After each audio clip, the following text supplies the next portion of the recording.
ഈ വീഡിയോയ്ക്ക് താഴെ ഒരുപാട് നെഗറ്റീവ് കമന്റ്സ് വരാം. കാരണം നമ്മളിവിടെ ഡിസ്കസ് ചെയ്യുന്നത് ഒരു എക്സാമിന് അപ്ലൈ ചെയ്യാനുള്ള ഏജ് ലിമിറ്റ് ഉയർത്തുന്ന കാര്യത്തെക്കുറിച്ചാണ്. ഇതിന് പോസിറ്റീവ് റിവ്യൂസും വരാം, നെഗറ്റീവ് റിവ്യൂസും വരാം. ഇപ്പോൾ ഇതിന്റെ ബെനിഫിറ്റ് കിട്ടുന്ന ഒരാൾക്ക് അയാളുടെ ലൈഫ് മാറ്റാൻ പറ്റുന്ന ഏറ്റവും നല്ലൊരു ചാൻസ് ആണ്. അതേസമയം അല്ലാത്തവർക്കാണെങ്കിലും എൻ്റെ ഒരു അവസരം പോവുകയല്ലേ, അങ്ങനെയും ചിന്തിക്കാം. നമുക്കിവിടെ ഡേറ്റ വെച്ച് നമുക്കൊന്ന് സംസാരിക്കാം. കാര്യം ആരെങ്കിലും ഇതൊക്കെ പറഞ്ഞേ പറ്റത്തുള്ളൂ. എൻ്റെ അഭിപ്രായം, എനിക്കൊരു സ്വന്തം യൂട്യൂബ് ചാനൽ ഇല്ലാത്തത് കൊണ്ട് തന്നെ നമ്മുടെ പ്ലാറ്റ്ഫോമിൽ ഞാൻ ഇടുന്നു. അങ്ങനെ മാത്രം കണ്ടാൽ മതി. ഇത് എൻ്റെ അഭിപ്രായം മാത്രമാണ്. നോക്കാം, 2013 ഏപ്രിൽ 1 കേരളത്തിൽ പെൻഷൻ പ്രായം കൂട്ടിയായിരുന്നു. 56 നിന്ന് 60 ഉയർത്തി. അപ്പോൾ തന്നെ ഒരു എക്സാമിന് അപ്ലൈ ചെയ്യാനുള്ള ഏജ് ലിമിറ്റ് 35 നിന്ന് 36 ഉയർത്തി. ഒന്ന് ആലോചിച്ച് നോക്കിയേ, അപ്ലൈ ചെയ്യാനുള്ള ഏജ് ലിമിറ്റ് 1 വർഷം ഉയർത്തിയപ്പോൾ പെൻഷൻ പ്രായം 4 വർഷം കൂട്ടിയായിരുന്നു. ജസ്റ്റിസ് ആണ്. നിങ്ങൾക്ക് പറയാം, താഴെ കമന്റ് ആയിട്ട് നിങ്ങൾക്ക് രേഖപ്പെടുത്താം. നോക്കാം, എന്തുകൊണ്ട് ഏജ് ലിമിറ്റ് ഉയർത്തണം? ഒരു എക്സാമിന് അപ്ലൈ ചെയ്യാനുള്ള ഏജ് ലിമിറ്റ് ഉയർത്തണം. അതിനു മുമ്പായിട്ട് എൻ്റെ അഭിപ്രായം എന്താണ്? ഞാൻ ഇതിനകത്ത് ന്യൂട്രൽ അല്ല. ഞാൻ ഒരിക്കലും ന്യൂട്രൽ അല്ല. എൻ്റെ അഭിപ്രായം എക്സാമിന് ഏജ് ലിമിറ്റ് ഉയർത്തണമെന്ന് തന്നെയാണ്. നോക്കാം, ഇവിടെ ഒന്നാമത്തെ റീസൺ കോവിഡ് ആണ്. കോവിഡ് എന്ന് വെച്ചാൽ ഒന്ന് ആലോചിച്ച് നോക്കിയേ, 2020 മുതൽ 2022 വരെ ലോകം മൊത്തം വീട്ടിനകത്ത് അടഞ്ഞിരിക്കുകയായിരുന്നു. ഒരുപക്ഷെ നമ്മളിപ്പോൾ തിരിഞ്ഞു നോക്കിയാൽ നമുക്ക് പോലും വിശ്വസിക്കാൻ പറ്റത്തില്ല. അല്ലെങ്കിൽ നിങ്ങൾ കുറച്ചും കൂടെയൊക്കെ കാലം കഴിയുമ്പോൾ, നിങ്ങൾക്ക് മക്കളൊക്കെ ഉണ്ടാകുമ്പോൾ നിങ്ങൾ അവരോട് പറയാണ്, പണ്ട് നമ്മൾ 2 വർഷം വീട്ടിൽ നിന്ന് പുറത്തിറങ്ങാൻ പറ്റാതെ വീട്ടിനകത്ത് അടഞ്ഞിരിക്കുകയായിരുന്നു. ചിലപ്പോൾ വിശ്വസിക്കത്ത് പോലുമില്ല. അപ്പോൾ അങ്ങനെ സംഭവിച്ചിട്ടുണ്ട്. അപ്പോൾ 2 വർഷം എല്ലാവരും വീട്ടിലിരുന്നപ്പോൾ സത്യത്തിൽ നോട്ടിഫിക്കേഷൻ ഒന്നും ഇല്ലാതെ, ഒരു സൈക്കിൾ കംപ്ലീറ്റ് ആവാൻ പറ്റാതെ, നോട്ടിഫിക്കേഷൻ സൈക്കിൾ കംപ്ലീറ്റ് ആവാൻ പറ്റാതെ ഒരുപാട് പേരുടെ അവസരങ്ങൾ നഷ്ടപ്പെട്ടിട്ടില്ലേ? തീർച്ചയായിട്ടും ഉണ്ട്. ഉദാഹരണം പറഞ്ഞാൽ നമുക്ക് കോവിഡ് എങ്ങനെ ബാധിച്ചെന്ന് നമുക്ക് നോക്കാം. ഉദാഹരണം പറഞ്ഞാൽ എങ്ങനെ ഒരാളുടെ ചാൻസ് നഷ്ടപ്പെട്ടു നോക്കുക. LDയുടെ കേസ് ഞാൻ എടുക്കുകയാണ്. LDയുടെ കേസ് നമ്മൾ നോക്കുമ്പോൾ 2016 നോട്ടിഫിക്കേഷൻ വന്നു, 2019 നോട്ടിഫിക്കേഷൻ വന്നു, 2022 നോട്ടിഫിക്കേഷൻ വന്നിട്ടില്ല. പകരം 2023 നോട്ടിഫിക്കേഷൻ വന്നത്. 2023 അവിടെ 2022 വരേണ്ട നോട്ടിഫിക്കേഷനാണ്. 1 വർഷം ഒരാളുടെ ചാൻസ് നഷ്ടപ്പെട്ടു. അതേപോലെ തന്നെ മറ്റു പല പരീക്ഷകളും. ഇന്ന് LDയുടെ കേസ് നോക്കുകയാണെങ്കിൽ 1 വർഷമാണെങ്കിൽ ബാക്കിയുള്ള പരീക്ഷകൾക്ക് 2 വർഷം 3 വർഷമൊക്കെ മാറ്റം സംഭവിച്ചിട്ടുണ്ട്. ഇത് സത്യത്തിൽ ഒരാളുടെ ചാൻസ് നഷ്ടപ്പെടുത്തുകയല്ലേ ചെയ്യുന്നത്? തീർച്ചയായിട്ടുമാണ്, ഒരാളുടെ ചാൻസ് നഷ്ടപ്പെടുത്തുകയാണ്. അതേപോലെ തന്നെ ബാക്കിയുള്ള പരീക്ഷകൾ നോക്കുകയാണെങ്കിൽ, ഇപ്പോൾ SSC എക്സാംസ് ഞാൻ എടുക്കുകയാണ്. SSC എക്സാംസ് എല്ലാ വർഷവും എക്സാം കണ്ടക്ട് ചെയ്യണം. അതായത് SSC CGL എല്ലാ വർഷവും ഉണ്ടാവും, CHSL എല്ലാ വർഷവും ഉണ്ടാവും, MTS എല്ലാ വർഷവും ഉണ്ടാവും, GD കോൺസ്റ്റബിൾ എല്ലാ വർഷവും ഉണ്ടാവും. പക്ഷെ PSC എക്സാംസ് അങ്ങനെയല്ല. ഇപ്പൊ റെയിൽവേ എക്സാമും എല്ലാ വർഷത്തിലും ഒരിക്കലായി. പക്ഷെ PSC എക്സാം നോക്കുകയാണെങ്കിൽ 3 വർഷത്തിലൊരിക്കലാണ് നോൺ യൂണിഫോം പോസ്റ്റുകളുടെ നോട്ടിഫിക്കേഷൻ വരുന്നത്. 3 വർഷത്തിലൊരിക്കൽ. ഇപ്പോൾ LD എടുക്കുകയാണെങ്കിൽ 3 വർഷത്തിലൊരിക്കൽ നോട്ടിഫിക്കേഷൻ വരുന്നു. ഡിഗ്രി ലെവൽ നോട്ടിഫിക്കേഷൻസ് നോക്കുകയാണെങ്കിൽ ഇപ്പൊ കമ്പനി ബോർഡ് അസിസ്റ്റന്റ് 3 വർഷത്തിലൊരിക്കൽ നോട്ടിഫിക്കേഷൻ വരുന്നു. സെക്രട്ടേറിയറ്റ് അസിസ്റ്റന്റ് 3 വർഷത്തിലൊരിക്കൽ നോട്ടിഫിക്കേഷൻ വരുന്നു. Company board LGS, VFA, beverage LD ഇതെല്ലാം തന്നെ 3 വർഷത്തിലൊരിക്കൽ നോട്ടിഫിക്കേഷൻ വരുന്നു. പക്ഷേ നിങ്ങൾ നോക്കിയേ, SSCയും RRBയും ചെയ്തത് എന്താണ്? SSCയും RRBയും ചെയ്തത് അവർ ഒരു തവണ ഏജ് റിലാക്സേഷൻ കൊടുത്തിട്ടുണ്ടായിരുന്നു, അല്ലെ? അതായത് എല്ലാ വർഷവും നോട്ടിഫിക്കേഷൻ വരുന്ന SSC ഏജ് റിലാക്സേഷൻ കൊടുത്തു, RRB ഏജ് റിലാക്സേഷൻ കൊടുത്തു. പക്ഷേ 3 വർഷത്തിലൊരിക്കൽ നോട്ടിഫിക്കേഷൻ വരുന്ന PSC ഏജ് റിലാക്സേഷൻ കൊടുത്തിട്ടില്ല. അത് കൊടുക്കേണ്ടത് തന്നെയല്ലേ? ഇപ്പോൾ ഞാനിപ്പോൾ RRBയുടെ കേസ് നോക്കുകയാണെങ്കിൽ, RRBയുടെ കഴിഞ്ഞ വർഷം വന്ന നോട്ടിഫിക്കേഷൻ 2024 വന്ന CN നമ്പർ 05/2024, അതായത് NTPC ഗ്രാജുവേറ്റ് നോട്ടിഫിക്കേഷൻ 3 വർഷം ഏജ് റിലാക്സേഷൻ കൊടുത്തിട്ടുണ്ടായിരുന്നു. അത് കഴിഞ്ഞ CN number 06/2024 NTPC under graduate notification 3 വർഷം ഏജ് റിലാക്സേഷൻ കൊടുത്തു. അതേ കണക്ക് JE നോട്ടിഫിക്കേഷൻ നോക്കുകയാണെങ്കിൽ 3 വർഷം ഏജ് റിലാക്സേഷൻ കൊടുത്തു. ദെൻ ഗ്രൂപ്പ് D നോട്ടിഫിക്കേഷൻ നോക്കുകയാണെങ്കിൽ ഗ്രൂപ്പ് D നോട്ടിഫിക്കേഷനിലും 3 വർഷം ഏജ് റിലാക്സേഷൻ കൊടുത്തു, കോവിഡ് കാരണം. ഇനി SSC നോക്കുകയാണെങ്കിലോ, SSCയും അതുപോലെ തന്നെയാണ്. കോവിഡ് വന്നതുകൊണ്ട് തന്നെ നടത്താൻ പറ്റാത്ത പരീക്ഷകളുടെ നോട്ടിഫിക്കേഷൻ വിടാത്ത പോസ്റ്റുകളിലേക്ക് അവരും ഏജ് റിലാക്സേഷൻ കൊടുത്തായിരുന്നു. പക്ഷേ 3 വർഷത്തിലൊരിക്കൽ നോട്ടിഫിക്കേഷൻ വരുന്ന PSC, ആലോചിച്ച് ഒരാൾക്ക് ഇപ്പോൾ ഒരാള് കോമ്പറ്റേറ്റീവ് എക്സാം ഫീൽഡിലേക്ക് വരുന്ന തന്നെ ചിലപ്പോൾ 24-ാമത്തെ 25-ാമത്തെ വയസ്സിലായിരിക്കും ഒരാൾ വരുന്നത്. അപ്പൊ അയാളെ സംബന്ധിച്ച് 25 മുതൽ 36 വരെ നോക്കുകയാണെങ്കിൽ 36 മൈനസ് 24 നോക്കുകയാണെങ്കിൽ 12 വർഷങ്ങളാണ് വരുന്നത്. സോ 12 ഡിവൈഡ് ബൈ 3 എന്ന് വെച്ചാൽ ഒരാൾക്ക് കിട്ടുന്ന അവസരങ്ങൾ എത്രയാണ്? 4 അവസരങ്ങൾ മാത്രമേ കിട്ടത്തുള്ളൂ PSC. 4 അവസരങ്ങൾ മാത്രം. പക്ഷേ SSC ഒക്കെ നോക്കുകയാണെങ്കിലും ഒരാൾക്ക് അതിൽ കൂടുതൽ അവസരങ്ങൾ കിട്ടുന്നുണ്ട്. അപ്പൊ ഈ അവസരങ്ങളെ കൂട്ടേണ്ടത് തന്നെയല്ലേ? തീർച്ചയായിട്ടുമാണ്. തീർച്ചയായിട്ടുമാണ്, അതിനകത്തൊരു ഡൗട്ടും ഇല്ല. അത് കഴിഞ്ഞ നെക്സ്റ്റ് രണ്ടാമത്തെ കേസ് ഞാൻ ഈ പറഞ്ഞ പോലെ തന്നെ പെൻഷനാണ്. സോ പെൻഷൻ പ്രായം ഉയർത്തിയത്, അതും നമുക്കൊന്ന് ഡിസ്കസ് ചെയ്യാം. ഇപ്പോൾ 2013 ഏപ്രിൽ 1 പെൻഷൻ പ്രായം 56 നിന്ന് 60 കേരള ഗവൺമെന്റ് ഉയർത്തി. മാത്രമല്ല അവിടെ പെൻഷനായിട്ട് NPS ഒക്കെ വന്നായിരുന്നു. അവിടെ അപ്ലൈ ചെയ്യാനുള്ള ഏജ് ലിമിറ്റ് 35 നിന്ന് 36 ഉയർത്തി. അപ്പൊ മക്കളെ നിങ്ങളൊന്ന് ആലോചിച്ച് നോക്ക്, ഇവിടെ ഒരാൾക്ക് 4 വർഷം പെൻഷൻ പ്രായം കൂടുമ്പോൾ അപ്ലൈ ചെയ്യാനുള്ള വർഷം കൂടിയത് എത്രയാണ്? 1 വർഷമാണ്. 4:1. ശരിയാണ്? ഒരിക്കലും അല്ല. അപ്പോൾ നമ്മൾ വിചാരിക്കും ബാക്കിയുള്ള പരീക്ഷകൾക്കൊക്കെ ഏജ് ലിമിറ്റ് കൂടുതലാണ്. കേരള PSC തന്നെ നടത്തുന്ന പരീക്ഷകൾ നോക്കുകയാണെങ്കിൽ ഇപ്പോൾ മെഡിക്കൽ ഓഫീസർ എടുക്കാം, 42 വയസ്സാണ് ഏജ് ലിമിറ്റ്. അപ്പോൾ താഴെ തർക്കിക്കാൻ വരും, മെഡിക്കൽ ഓഫീസർ ക്വാളിഫിക്കേഷൻ MBBS അല്ലേ, 5.5 വർഷം എടുത്തല്ലേ അവർ MBBS ഒക്കെ കംപ്ലീറ്റ് ചെയ്യുന്നത്, അപ്പോൾ ഏജ് ലിമിറ്റ് കൂട്ടണ്ടേ? അപ്പോൾ അങ്ങനെയാണെങ്കിൽ ഒരു ഡൗട്ട് ചോദിച്ചോട്ടെ, ബിടെക്കാരുണ്ട് 4 വർഷം എടുത്തല്ലേ അവർ ബിടെക് പഠിക്കുന്നത്, അതിൽ MTech അതേപോലെ തന്നെ ഡിഗ്രി 3 വർഷം, ഇപ്പോൾ ഡിഗ്രി 4 വർഷമാണ്. അത് കഴിഞ്ഞ് അതിൻ്റെ പോസ്റ്റ് ഗ്രാജുവേഷൻ എടുത്ത ഒരുപാട് ആൾക്കാരുണ്ട്. അവർക്കൊക്കെ എന്താണ് അതിൽ ബെനിഫിറ്റ് വരുന്നത്? ശരിയല്ലേ? അതേപോലെ തന്നെ കോപ്പറേറ്റീവ് സെക്ടർ എക്സാംസ് നോക്കുകയാണെങ്കിൽ അവിടെ 40 വയസ്സാണ് ഏജ് ലിമിറ്റ് വരുന്നത്.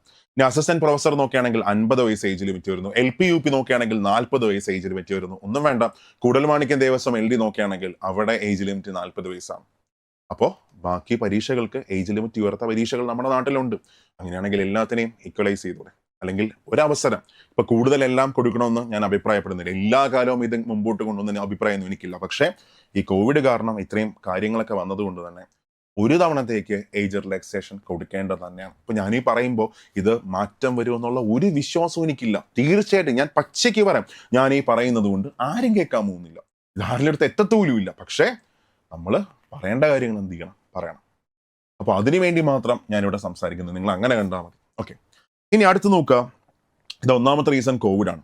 അതുമാത്രമല്ല, നമ്മൾ പിന്നീട് നോക്കുകയാണെങ്കിൽ 2024 കേരള വുമൺ കമ്മീഷൻ, കേരളത്തിന്റെ സ്വന്തം കേരള വനിതാ കമ്മീഷൻ ഗവൺമെന്റിലേക്ക് ഒരു റിപ്പോർട്ട് കൊടുത്തിട്ടുണ്ടായിരുന്നു.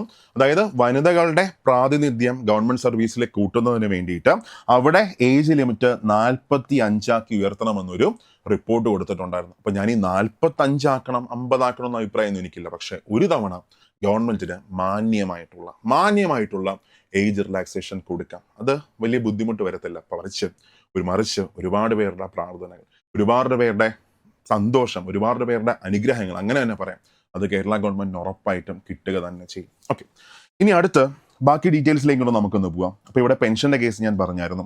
അത് കഴിഞ്ഞ് നെക്സ്റ്റ് നോക്കാം, ഇവിടെ responsibility of government to the state, അതും ഒരു ഇമ്പോർട്ടൻറ്റ് ഫാക്ടറാണ്. അപ്പോൾ ഇമ്പോർട്ടൻറ്റ് ഫാക്ടർ എന്ന് പറയുമ്പോൾ ഞാനിവിടെ ഒരു ഗവൺമെന്റിനെ കുറ്റം പറയുന്നില്ല, എനിക്ക് പ്രോപ്പറായിട്ടൊരു രാഷ്ട്രീയം അങ്ങനത്തെ ഒരു സംഭവമൊന്നുമല്ല. പക്ഷേ അത് നിങ്ങളൊന്ന് ആലോചിച്ച് നോക്കുക, നമ്മൾ ബാക്കിയുള്ള സ്റ്റേറ്റുകൾ വെച്ച് കമ്പയർ ചെയ്യുമ്പോൾ ഇവിടെ ഗവൺമെന്റ് സർവീസിൽ വളരെ വളരെ വളരെ കൂടുതൽ പങ്ക് ഗവൺമെന്റ് സർവീസിൽ കോൺട്രിബ്യൂട്ട് ചെയ്യുന്നുണ്ട്. കാര്യം ആൾക്കാരെ നോക്കുകയാണെങ്കിൽ എണ്ണം വളരെ കൂടുതലാണ്. കാര്യം നമ്മളെ കേരളം എടുത്ത് നോക്കുകയാണെങ്കിൽ ഇവിടെ പ്രൈവറ്റ് സെക്ടറിൽ അവസരങ്ങൾ വളരെ വളരെ വളരെ കുറവാണ്. ഇപ്പൊ നിങ്ങളൊന്ന് ആലോചിച്ച് നോക്കി, നിങ്ങൾക്ക് ചുറ്റും, ഞാൻ അങ്ങനെ പറയുന്നുള്ളൂ, നിങ്ങൾക്ക് ചുറ്റും ഒരു 50 പേരിൽ കൂടുതൽ തൊഴിൽ കൊടുക്കുന്ന എത്ര പ്രൈവറ്റ് സ്ഥാപനങ്ങളുണ്ട്?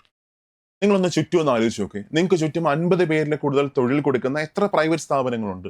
കുറവല്ലേ? മേ ബി കാണുമായിരിക്കും, പക്ഷെ പെട്ടെന്ന് നമുക്ക് എണ്ണിയെടുക്കാൻ പറ്റത്തില്ല. നിങ്ങൾക്ക് ചുറ്റും ഏതെങ്കിലും ഒരു പ്രൊഡക്ഷൻ യൂണിറ്റ് നിങ്ങളൊന്ന് ആലോചിച്ച് നോക്കേ, എന്തെങ്കിലും ഒരു സാധനം പ്രൊഡ്യൂസ് ചെയ്യുന്ന ഒരു പ്രൊഡക്ഷൻ യൂണിറ്റ് എത്ര എണ്ണം ഉണ്ടെന്ന് ആലോചിച്ച് നോക്കേ, കുറവല്ലേ? ബാക്കിയുള്ള സംസ്ഥാനങ്ങൾ നോക്കുമ്പോൾ, ഇപ്പൊ ഞാൻ തൊട്ടടുത്തുള്ള ഒരു സംസ്ഥാനം എടുക്കുകയാണ്, തമിഴ്നാട് എടുക്കുകയാണ്. അവിടെ ഒരുപാട് മാനുഫാക്ചറിങ് ഹബ്ബും ബാക്കിയെല്ലാം ഉണ്ട്. അത് ഒരിക്കലും ഒരു ഗവൺമെന്റ് കുറ്റമായിട്ട് ഞാൻ പറയുന്നില്ല. കാര്യം ഒരു സ്ഥലത്ത് ഒരു പ്രൊഡക്ഷൻ യൂണിറ്റ് വരണമെങ്കിൽ അവിടെ ജോഗ്രഫിക്കലി ഒരുപാട് ഫീച്ചേഴ്സ് വേണം, എന്നാലേ ആ പ്രൊഡക്ഷൻ യൂണിറ്റ് അവിടെ വരാൻ പറ്റത്തുള്ളൂ. പക്ഷേ കേരളത്തിൽ അത് കാണത്തില്ല, അതായിരിക്കും റീസൺ. ഓക്കെ, അപ്പോൾ അവിടെ നോക്കാം. ഇപ്പോൾ തമിഴ്നാട് എടുക്കുകയാണെങ്കിൽ BMW ആയിക്കോട്ടെ, അതേപോലെ തന്നെ നിസാൻ ആയിക്കോട്ടെ, ദെൻ അശോക് ലൈലാൻഡ് ആയിക്കോട്ടെ, ഓല ആയിക്കോട്ടെ, അങ്ങനെ ഒരുപാട് പ്രൊഡക്ഷൻ ഹബ്ബാണ് തമിഴ്നാട്. ബാക്കിയുള്ള സ്റ്റേറ്റുകൾ നോക്കുകയാണെങ്കിൽ അവിടെ പ്രൈവറ്റ് സെക്ടർ വലിയ പങ്ക് വഹിക്കുന്നുണ്ട്, ഒരുപാട് ആൾക്കാർ അവിടെ ജോലിക്കെടുക്കുന്നുണ്ട്. പക്ഷെ കേരളത്തിൽ അങ്ങനെയല്ല. കേരളത്തിൽ ഏറ്റവും അധികം ആൾക്കാർക്ക് നിയമനം കൊടുക്കുന്നത് ആര് തന്നെയാണ്? കേരള ഗവൺമെന്റ് തന്നെയാണ്. അപ്പൊ അവിടെ നമ്മുടെ ഗവൺമെന്റിന് ഒരു കടമയില്ലേ ജനങ്ങളോട്? തീർച്ചയായിട്ടും ഉണ്ട്. കാര്യം നമ്മുടെ ഇവിടെ പ്രൈവറ്റ് സെക്ടർ ചെറിയ റോള് വഹിക്കുമ്പോൾ ഗവൺമെന്റ് സെക്ടർ വലിയ റോള് വഹിക്കുകയാണ്.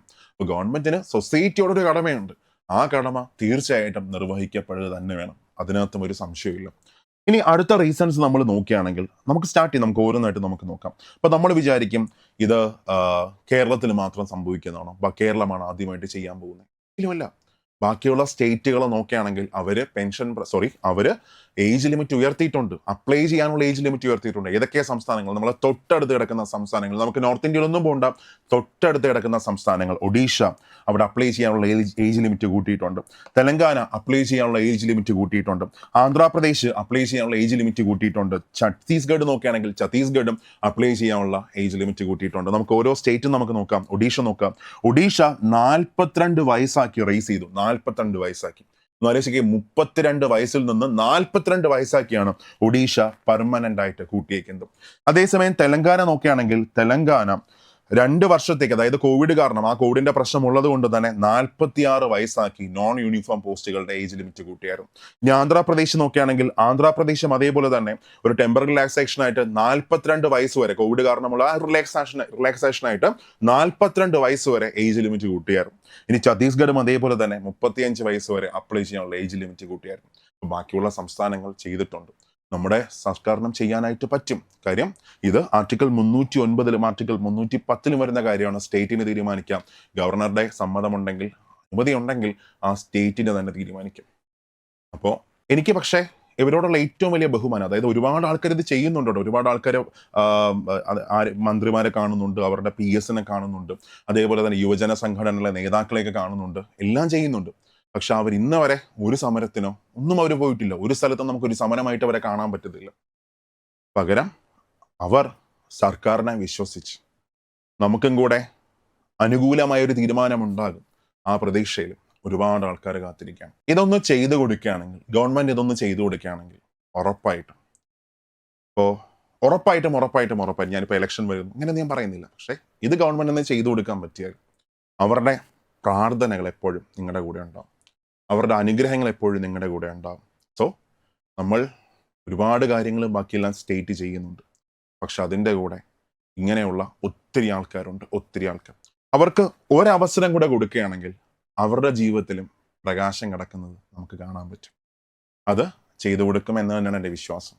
വരുന്ന നോട്ടിഫിക്കേഷൻസ് ഇനി അങ്ങോട്ടുണ്ട്. ഇപ്പോഴും ഒരുപാട് നോട്ടിഫിക്കേഷൻസ് വന്നു. ഇനി ഗവൺമെന്റ് തീരുമാനിച്ചാലും ഇതിനും ഒരു ഏജ് റിലാക്സേഷൻ കൊടുക്കാൻ പറ്റുന്നതേ ഉള്ളൂ. ഇപ്പോൾ കമ്പനി ബോർഡ് നോട്ടിഫിക്കേഷൻ വന്നു.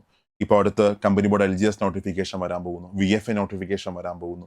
ബിവറേജ് എർലി നോട്ടിഫിക്കേഷൻ വരാൻ പോകുന്നു. അതേപോലെ യൂണിവേഴ്സിറ്റി നോട്ടിഫിക്കേഷൻ വരാൻ പോകുന്നു. അടുത്ത വർഷം LP UP, അതേപോലെ തന്നെ LD നോട്ടിഫിക്കേഷൻ, LGS നോട്ടിഫിക്കേഷൻ, ഇതൊക്കെ വരാൻ പോവുകയാണ്.